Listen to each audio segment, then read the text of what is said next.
The average modern human makes about 35,000 decisions a day. In the Stone Age, you made maybe a dozen, but get just one wrong and you're dead. Torn apart by hyenas, crushed by mammoths, poisoned by plants, frozen in the night, burned by wildfire, drowned at the river, killed by your own infected tooth, murdered by the tribe across the valley, dead from a snake bite you never saw coming.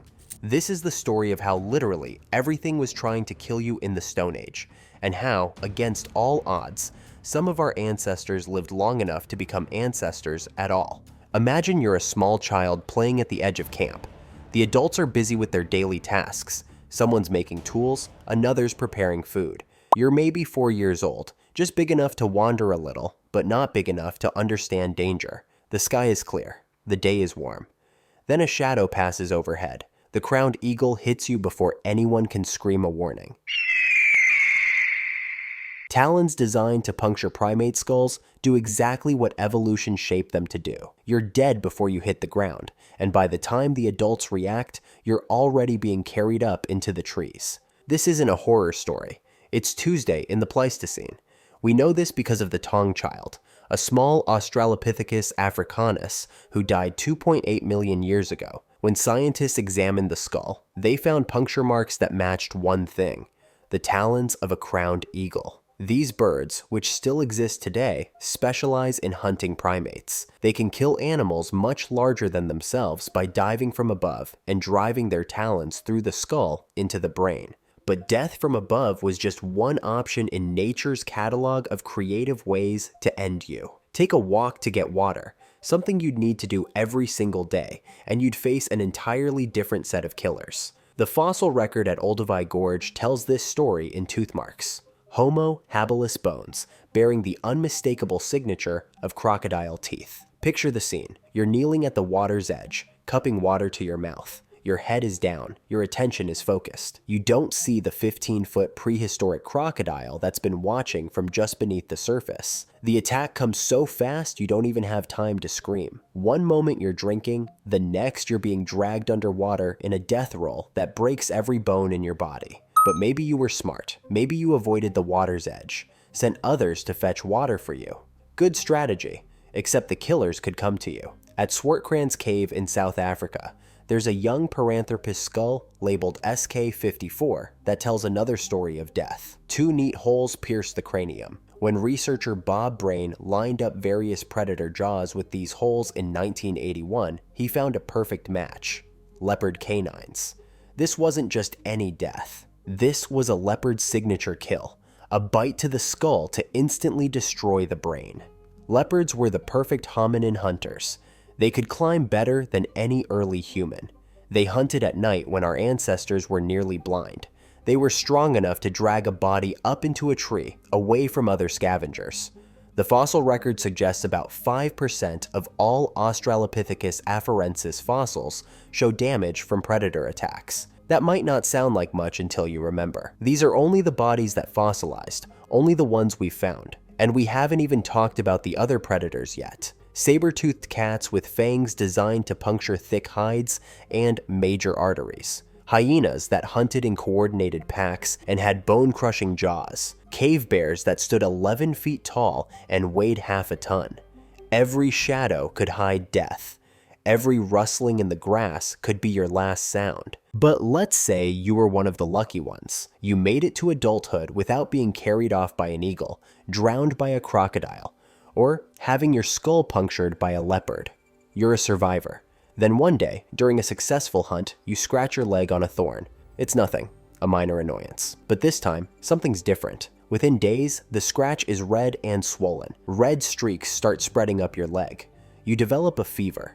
The wound begins to smell like rotting meat. In our world, you'd take antibiotics and be fine in a week. In the Stone Age, you're going to die. Slowly, painfully, and there's absolutely nothing anyone can do about it. We can't see these deaths in the fossil record. Soft tissue doesn't preserve, but we know they happened constantly. Every cut, every scrape, every puncture wound was a potential death sentence. Modern studies of wound infection in environments without medical care show that even minor wounds have a 10 to 15% chance of serious infection. Now imagine those odds when you're butchering animals with stone tools that have never been sterilized, when you have no concept of germs. Then there were the parasites. These weren't dramatic killers like predators, but they were just as deadly over time. Intestinal worms that would live in your gut, stealing nutrients, causing anemia, making you weak and slow. Analysis of ancient coprolites shows that parasite loads in prehistoric humans were staggering. These weren't occasional infections. These were lifelong companions, slowly sapping your strength. And speaking of slow killers, let's talk about your teeth. In a world without dentists, a cavity wasn't just painful, it could be fatal. An abscessed tooth, spreading infection into your bloodstream or up into your brain. The pain would be excruciating, and once that infection spread beyond the tooth, you were dead. Malaria deserves its own special mention as one of humanity's oldest killers. Genetic evidence shows it's been with us for at least 100,000 years. In Africa, where humanity evolved, it was everywhere. The cyclical fevers, the weakness, the vulnerability it created to other threats. Without treatment, malaria kills. But perhaps the cruelest of the invisible killers were the diseases of malnutrition. When the rains failed or the herds moved, starvation didn't kill quickly. It killed by degrees. Your immune system would weaken, wounds wouldn't heal, and in this weakened state, every other threat became magnified. That infected cut that a healthy person might survive, now it's fatal. 10,000 years ago, on the shores of Lake Turkana in Kenya, a group of hunter-gatherers met a death different from any we've discussed so far. They weren't stalked by predators, they didn't succumb to disease. They were murdered by other humans in what we now call the Nataruk Massacre. The scene, frozen in time by sand and sediment, is chilling in its clarity. 27 people, men, women, and children, killed and left where they fell. No burial, no ritual, just slaughter. A man with an obsidian blade still embedded in his skull. A woman in the final stages of pregnancy, killed alongside her unborn child. Multiple individuals with hands bound, executed, not killed in battle. The positions of the bodies tell a story of surprise and attempted flight. This wasn't a fight, it was an ambush. The weapons are grimly familiar. The same tools used for hunting animals turned against human prey. Stone-tipped arrows designed to bring down antelope now buried in human ribs. Wooden clubs made for finishing off wounded game used to crush human skulls. What makes Nataruk so significant isn't just the violence, it's the organization. This wasn't a spontaneous fight between individuals. This was planned, coordinated. Multiple attackers working together to eliminate an entire group. The bound hands suggest they took prisoners before executing them. This is warfare, or at least its earliest recognizable ancestor. But was Nataruk unique? The debate among archaeologists is fierce. Some point to the general lack of violence in most hunter-gatherer societies studied today. Others note that Nataruk dates from a time of climate change when resources around Lake Turkana were becoming scarce. Competition for fishing grounds, fresh water, or territory might have sparked new levels of violence. What we can say is that humans had the capacity for organized murder long before civilization. The same cognitive abilities that allowed us to plan complex hunts could be turned toward elimination of rivals. Here's where we need to correct one of the biggest misconceptions about Stone Age life. You've heard it before. Life expectancy in the Stone Age was 30 years. It's one of those facts that everyone knows. It's also completely wrong in the way most people understand it. The confusion comes from how averages work. If you have 10 people and 5 die as infants, while 5 live to 60, the average life expectancy is 30. But that doesn't mean everyone died at 30. It means you either died very young or lived much longer. The fossil evidence tells a very different story. We find plenty of Stone Age skeletons showing clear signs of advanced age: worn teeth, arthritic joints, bone loss. These people lived into their 50s, 60s, even 70s. Christine Cave, who studies ancient demography, is blunt about this. Ancient people were not all dead by 30. The real killer was childhood. Infant mortality was staggering. Perhaps 40 to 50% of children never reached their 5th birthday. They died from disease, accidents, exposure, predation, malnutrition. Make it to 15, and your chances of reaching 50 were actually pretty good. This completely changes how we should think about Stone Age societies. These weren't desperate bands of young people dying in their prime. They were multi-generational groups with elders who carried decades of accumulated knowledge. That grandmother who couldn't hunt anymore, she knew which plants were medicinal, where water could be found in drought years, how to predict weather changes. The evidence from Shanidar Cave drives this home. Shanidar I, a Neanderthal man, lived into his 40s despite catastrophic disabilities. He was deaf in one ear, had a withered arm, walked with severe difficulty. In the cartoon version of Prehistory, where everyone dies at 30 and only the strong survive, he should have been abandoned as a child. Instead, his community fed him, protected him, and helped him survive for decades. About 1 million years ago, perhaps earlier, something happened that fundamentally changed the odds in humanity's favor. Our ancestors learned to control fire, not just to use it when lightning provided it, but to create it, maintain it, and wield it as a tool. Fire was humanity's first real weapon against the night. For millions of years, darkness meant death. We're diurnal primates with pathetic night vision. In the darkness, we were blind while our predators could see perfectly. Fire changed that equation. Predators fear fire instinctively. A maintained campfire created a circle of safety in the darkness. But fire did more than deter predators. It meant warmth on cold nights when, without fur, humans would have died of exposure. It meant the ability to cook food, making tough plant foods digestible, and killing parasites in meat. It meant smoke to preserve food and keep insects at bay. Yet fire alone wasn't enough in truly cold climates. For most of human prehistory, we were naked apes trying to survive in environments ranging from tropical to near Arctic. The invention of clothing wasn't about modesty, it was about not freezing to death. The timeline of clothing is written in an unexpected place: lice DNA. Body lice, which live in clothing, evolved from head lice once humans started wearing clothes regularly. Genetic studies suggest this happened around 170,000 years ago, but simple draped skins are very different from the tailored clothing needed for real cold. By 30,000 years ago, we see a revolution in the archaeological record: eyed bone needles. These weren't crude awls for punching holes. These were precision tools capable of fine sewing. Someone had figured out not just how to wear animal skins, but how to cut them into patterns and sew them into fitted garments that trapped air for insulation. Think about the cascade of innovations required. You need to successfully hunt animals with good pelts. You need stone tools sharp enough to skin them cleanly. You need to know how to cure hides so they don't rot. You need plant fibers or sinew fine enough to use as thread. You need the needle itself, carved from bone with stone tools, with an eye small enough for thread but large enough to be functional. You need to understand how bodies move and how to accommodate that in your pattern.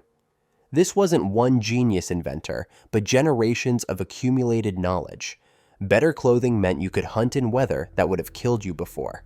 It meant pregnant women and infants had better survival rates in winter. In a world where everything was trying to kill you, humans developed an unlikely survival strategy: compassion. The evidence is written in bones that tell stories of survival against all odds. At Cima de los Huesos in Spain, we find a skull showing massive trauma, injuries that would have required extensive care to heal. At Dmanisi in Georgia, a skull of an elderly individual who had lost all their teeth years before death, meaning someone was preparing soft foods for them. This wasn't occasional kindness. This was systematic, culture-defining behavior. When someone broke a leg, a death sentence for any other animal, humans set the bone, brought them food, protected them from predators until they healed. When someone grew too old to hunt, they weren't abandoned. They were valued for their knowledge and protected by the group. The economics of this compassion seem impossible. Every calorie given to someone who couldn't hunt was a calorie not available to someone else. In a world of scarcity, sharing seems suicidal, but it wasn't charity, it was investment. That person with the broken leg might be your best tool maker. That elder who can't keep up might be the only one who remembers where water can be found in a drought that happens once every 20 years. That child who nearly died from disease might grow up to be the innovator who figures out better hunting techniques. More than practical benefits, though, compassion created the social bonds that turned human groups from convenient hunting parties into something more like families. It created reciprocity. I care for you today because I know you'll care for me tomorrow. It created loyalty that meant the difference between a group that scattered at the first sign of danger and one that stood together. This caregiving is what separated humans from other predators. A leopard with a broken leg dies. A human with a broken leg becomes a teacher, a storyteller, a keeper of knowledge. Our weakness became our strength. So there you have it. Every way you could die in the Stone Age, and it's a longer list than most of us could imagine. Mauled by predators that specialized in killing primates, drowned by crocodiles that had been perfecting their ambush techniques since before mammals existed, infected by invisible killers in every scratch and wound, murdered by your own kind when resources grew scarce, dead in childbirth, dead from an infected tooth, dead from exposure on a cold night when the fire went out. And yet, against these impossible odds, some survived. Not through individual strength. Humans are laughably weak compared to our predators. Not through speed. We're slower than almost everything that wanted to eat us. Not through natural weapons. No claws, no fangs, no venom.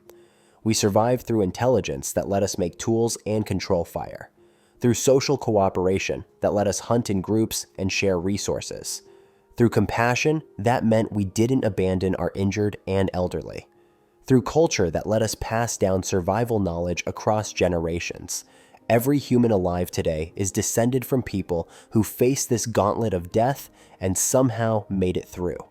Your ancestors dodged the leopard's fangs, survived the infected wounds, endured the winters, avoided the human raiders, lived through childbirth, and found enough food to make it one more day.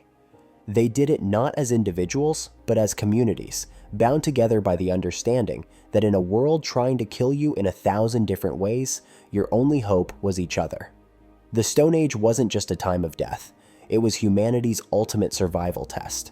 And the fact that you're here reading this means your ancestors passed that test. Every single one of them, stretching back hundreds of thousands of years, lived long enough to reproduce. Next time you complain about your commute or a slow Wi-Fi connection, remember this: your ancestors faced death from every direction, every single day, with nothing but their wits and their tribe to protect them. They couldn't Google what berries were poisonous. They couldn't call 911 when the leopard attacked. They couldn't take antibiotics when the wound went septic.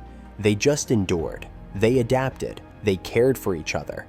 And, against all odds, they survived. That's your heritage. That's the strength flowing in your veins. You come from people who stared death in the face every day and said, "Not today." You come from survivors. Makes you think differently about that little scratch on your arm, doesn't it?